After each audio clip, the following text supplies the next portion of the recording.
Hey, so have you ever been called on to mix a choir project or something that had a lot of vocals in it and you just didn't know what to do with all the vocals, more vocals than you knew what to do with? Well, this video should help you out a lot. A few weeks ago, we at Mix Coach Member mixed a choir song from a church called Rock Springs Church, which is the church that I currently serve at. And I gave the song to the mixers, and the results were good because they're good mixers, but I found a long list of tips that I gave them, and I just wanted to share some of those with you, okay? So one of the first things to remember is that choir, when you mix choir, they're not background vocals. When you have a choir involved, most of the time, it is almost the lead vocal. And the lead vocal, whoever's singing the verses or whatever, is not necessarily the lead vocal anymore. It's the choir, okay? So the choir is not the background vocals. When the choir carries the melody, they become the lead and they should sit forward in the mix. A quick test to do this would be to, there's a video that I did that I'll link in this description called Mute Your Way to a Better Mix. And that is where you can mute you would mute the lead vocal and see if the choir can still carry the melody of the song. That's the point of it. So don't get confused about the choir, and just because the choir, it's not background vocals. People put background vocals in different places depending on the kind they are. If they're if they're just a duet, then you could either put it right beside the person singing it, or you could put it slightly behind, or you could even make it to where it's a supporting role that you don't really notice that it's there. It's just there for support, almost like doubling. But choir's not that way. Most of the time, they are up front, forward, and they carry the melody most of the time. Now, if they're doing oohs and ahs and stuff like that, then that's not necessarily the case. But usually if they're singing the song, the melody, and it's either unison or 2-part or 3-part or 4-part, then you want to treat them like they are the lead vocal, okay? Now, there's a lot that goes into recording a choir that makes it easier to mix. I always felt like the guys who knew how to mix choir or choral vocals, they really had a grasp on mixing, because they know the hierarchy of where things should be in a mix. Because when you've got 40, 50 extra vocals in there, and if you've got an orchestra, which, usually choir projects or choral projects like this, a lot of times do have orchestra. So the people that can manage those sorts of things, I always had a lot of respect for, because they had this grasp on hierarchy of how things should be placed in the mix and what is important.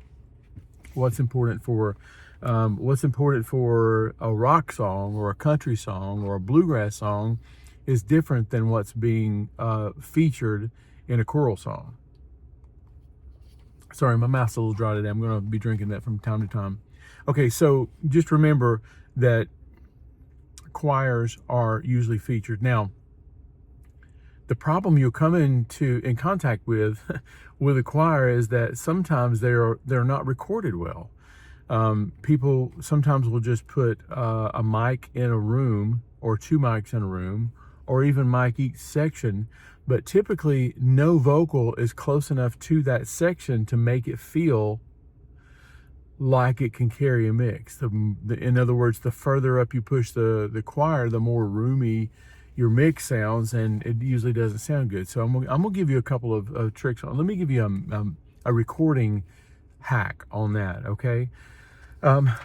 Wayne Hahn and I recorded a choir in New York called the Christ Tabernacle Choir, and the way we went about it, I thought, was a really good way to do it. We recorded the tracks in Nashville, and then we got really good background singers, and these are singers that are very agile when it comes to singing parts, and we got them to record. This was a soprano, alto, tenor, or SAT. SAT-B would be about the same thing, but it would, be another part. So basically what you want to get is 1, 2, 3 of each section. So then you record those we call them stunt singers. I think Rock Springs calls them angel voices, where you get singers to sing those parts. So now it sounds like background vocals. It sounds like a big background vocal section.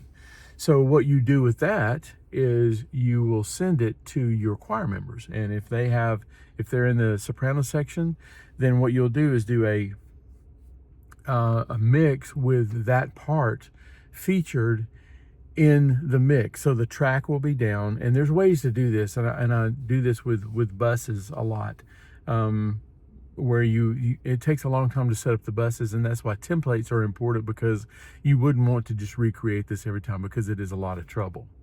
But what you do is you take the soprano section and you give them a mix where the soprano is like the lead vocal, right? It's loud. And have you ever heard a song where the harmony was too loud, and you picked up the harmony part as like it was the melody of the song? Well, that's what you're doing. I mean, not necessarily to the sopranos, because a lot of times the soprano is singing the lead or singing the melody part. So you do a soprano rehearsal stem is what we used to call them. So you send the rehearsal stem off to the soprano, alto, tenor, bass, if you've got it. And then they learn the parts as if their featured part is the melody. So they learn it with a lot of confidence, and that's important. So then what you do is you use those guide vocals, or I use them in the mix as definition vocals, basically. So they're recorded the closest. The singers are maybe this far from the mic, maybe a little closer. And another tip on this too is if you've only got, say you don't have 9 people to sing 3 parts, 3 people per part, what you'd want to do is to get 3 really good singers with good ranges. Not ranges that are like astronomical. We're not excluding anybody that doesn't have a large range, because what happens is a beautiful thing is that if you get 3 people who are good singers, then each person can sing the soprano part. So the guy who sings a tenor is going to probably be singing falsetto, or out of his range, or really straining, or maybe light, or maybe really loud. And the alto person is not going to stretch it much at all. Soprano, they're at home, and then you do 2 or 3 passes of that. So now you've got 3 times 3, you've got 9 people per part. And then those people sing they sung the soprano part, now they're singing the alto part. Now the alto singer's right at home, and the soprano and the tenor are straining or stretching a little bit. They don't sound like themselves. And then the tenor, of course, you've got 2 girls and a guy singing the tenor part. They're both out of their range, and he's in his range. But the beauty of that is that you get it to where it doesn't sound like background singers. It sounds like more like a small choir, because you've got multiple passes of people in multiple timbres of their voice. Okay, that's the way I normally do it. It costs less to do it. You don't have to find as many good singers.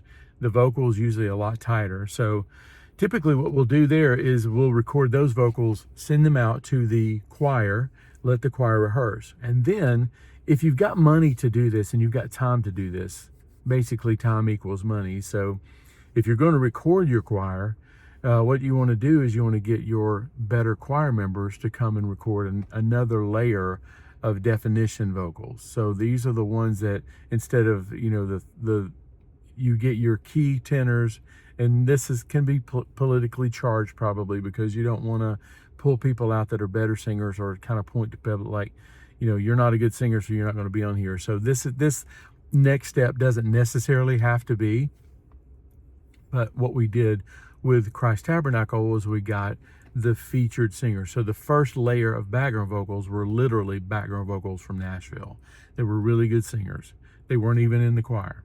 The next set of vocals were as if you were going to pick those stunt singers or the background singers for the choir. Those are the ones we recorded the first night of the recording.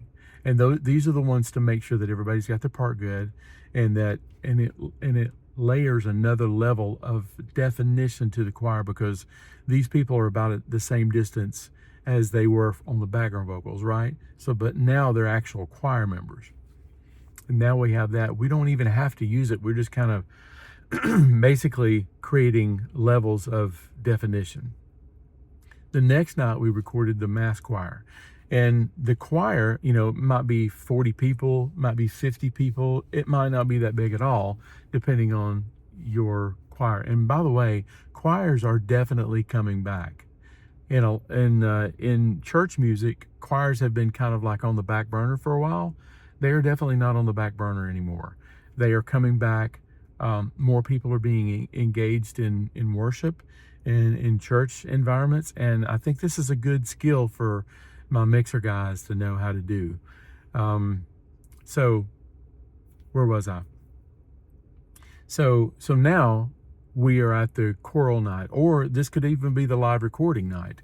Now you can take a breath of a refreshing breath, because you don't have to make sure that the choir is perfectly recorded and there's no leakage in it. Oh, you know what? There was one more step. What we did was what we called a dry room run of the choir, and this was because it was a live recording, and we didn't want the band in the choir. We didn't want the choir in the house. We didn't want the choir in the band. We wanted to separate it a little bit. So what we did was we rented some FM transmitters, which are basically little. You can send a headphone mix to an FM transmitter. You can rent these, or you can buy them. They're not that expensive. And then every person has a little receiver, and they put their whatever headphones, wired headphones. This is before wireless in-ears were so predominant. We rented those, or you can even run light floor monitors if you want to. But the purpose of this pass was to get a clean mass choir sound. Make sure that you've got people in sections good. Like if you've got, a soprano that sings really loud right in front of the mic, you might want to move her back. These are just tests to get this. But what you're getting when you're recording is a very clean choir pass. Also, what we did at the same time was I took a couple of cardioid condenser mics, and I turned it away from the choir. So now these mics, you've got mics on the choir, each section, and then you may even have a stereo pair over the choir, so you get that. So you've got 1, 2, 3, 4, 5, 6, and then you've got another pair facing the audience, an empty room, okay? And you know what an empty room gets you? A lot of verb, right? So basically I was creating a choir verb from the recording of the choir. So step one, get the tight background vocals for people to get their parts. Second part, you may want to get the people from the choir to record there to get more definition. The maybe 4 or 5 tenors, sopranos, altos, etc. And then what you want to do, if you can, and all this is not necessary, this is just this is how a lot of professionals do it. Then you want to get a dry room choir. And that's the soprano, alto, tenor, bass if you've got it, a stereo that's back a little bit, probably where the conductor is, to where he can kind of bring people up and feature people a little bit more. He can get the best out of the choir, and you're getting what he's getting. A lot of people, when they record orchestras, they will get a stereo pair where the conductor is, because the conductor, they're playing to the conductor. He's he's making people play louder or softer depending on what he hears. So if you have a stereo mic pair there, then you're getting the best results, right? So, and then turn the mics, a set of mics away from the choir. And if you've got a big, beautiful room, make sure that you're getting what's good in that room, okay? So now we're down to the live recording. Leave the mics set up the way they are. You may not want to do the stereo pair of the choir. You're really just getting choir. Like and what you're getting really is imperfections. You're getting imperfections of the night. You're getting the excitement that's in the vocals that really is not contained yet in the studio recordings. The background vocals, the guide vocals for the choir, the dry room vocals. None of those really they don't have the spirit that's hopefully going to be in the room that you actually capture that night. So what you're capturing the night of a live recording is that excitement of people singing a little louder. Maybe you get an amen, or somebody's really, you can tell they're singing emotionally over here in the sopranos or the tenors or whatever. You're capturing that, but you're not concerned that you won't be able to get definition because you've got layers of definition. Now, here's another rule that I tell my mixers on Mix Coach Member. Just because the mics recorded something doesn't mean you have to use those mics. So now you can experiment when you're going to mix. Now you can experiment with the stunt singers, or the angel voices. You can experiment with the choir members that are really good choir singers.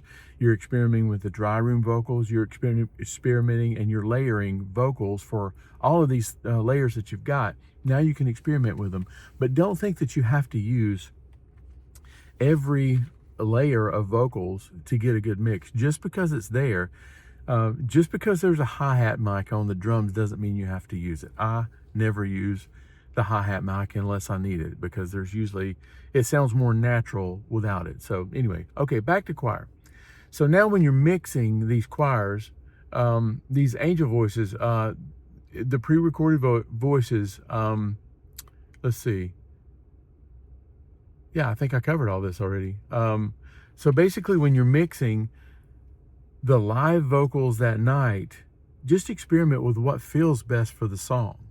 And then you may want to bust them down to where it's one master choir, where you've got the balance of every layer of recording, and now you've got the blend good. Now you want to be able to feature the choir without changing the blend. So you may want to bust that. Let me move on to the third thing: lead vocal and choir balance. This is where a lot of people tend to get it wrong a little bit when it comes to choir mixing. Again, like I mentioned in the first point, they consider the choir as background vocals. They are not background vocals. They're lead. They are the featured thing. If you've got a choir recording or a song with a choir that's been recorded on it, they are featured. They are the lead vocals. And only when they're not is when they're not singing, or maybe when they're singing oohs and ahs and things like that. When they're singing with the choir, it should be lead vocal and choir almost level. The lead vocal may be a little higher, but sometimes what happens, and this is where a lot of people drop the ball a little bit, at least from what I have listened. I've listened to thousands and thousands of mixes, and I pick up on these trends of people doing. What they'll do is they'll put the background vocals in there like they're background vocals. They'll put the choir in there like their background vocals, and then what happens inevitably on a choir mix is the choir will sing. Typically they'll sing behind the person singing the lead, or this is the person that's featured, or singing the verses, or maybe the bridge, or they're doing the step out lines. What they'll do is they won't treat the choir dynamically. They tend to get everything set like we typically do with drums, bass, and most background vocals. They'll leave it in there. What happens on a choir number is that maybe the choir ooh in the intro, you need to know that there's a choir there. So maybe they don't need to be featured, but you don't need to surprise everybody when the choir comes in, a section or two later. Then there will be a soloist, or a group of soloists will sing the verse, and then the choir will come in lightly on the chorus. And then the second verse, the choir is singing more robustly behind the singer. And then usually by the second chorus, almost for sure on the third chorus, the choir is now leading the song, and then you've got this call and response thing happening, where the choir is now singing what the lead singer sang on the first chorus. You've got the choir singing on the second chorus, and usually the lead singer is now singing a response to the choir. And I hope that just by mentioning this to you, you're going to recognize these patterns. Now the choir is leading the song, and people want to hear all that emotion that you captured in the recording of the choir. That's why we record definition and emotion in all the layers. And then and then a lot of times the choir will carry it from there out, unless the arrangement comes down and then the lead singer takes back over. But what you need to realize is that a different person has got the lead almost all the time when it comes to a choir song. Now, when you record a choir in pop music, it's not necessarily this way. Sometimes you can treat the choir as just heavy, big background vocals. But when you're recording in church world or in, even a school, these things should be taken into effect. Okay. So yeah, I think I covered most everything that I wanted to cover. I had beautiful little points that I'll include these. I'll include a link to these in the description. But I would love to know from you guys: have you recorded choir before? And if you have, I'm learning too. I'm a student first before I teach anything. I want to make sure that I know how to do things. So if I have any choir, like pro choir recording guys, I would love to hear from you in the comments too. And also, if any of this has helped you, maybe to kind of get a grasp on recording larger choral groups or vocal groups or things like that, if there's anything that resonated with you or you want me to expand on, let me know, okay?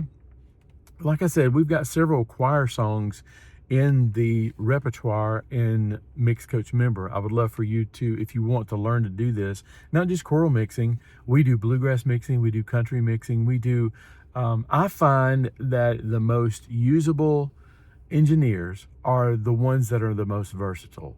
And that's what I love about having a big gospel music background, is that in Southern gospel music, which is the type of music that I've got the most experience in, you may have a choir song that kicks off the record and then it goes right into an 80s ballad, and then you might go right into a bluegrass song, and then you might go right into an a cappella song.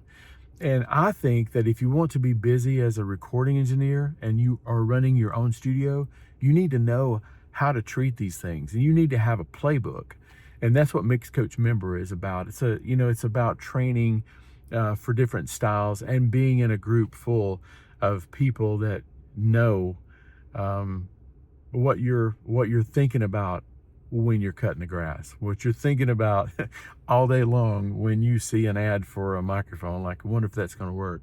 How would you like to be in a group like that talks about this stuff several times a month? Well, if you want feedback, growth, community that understands what you are going through, check out Mix Coach Member. There's a link in the description, as well as a link to I'll put a link to choir recording tips that I've come up with, and again, these tips came straight from Mix Coach Member. So I hope you can come check us out, and I hope this video has been helpful. Okay, all right, talk to you next time. Bye.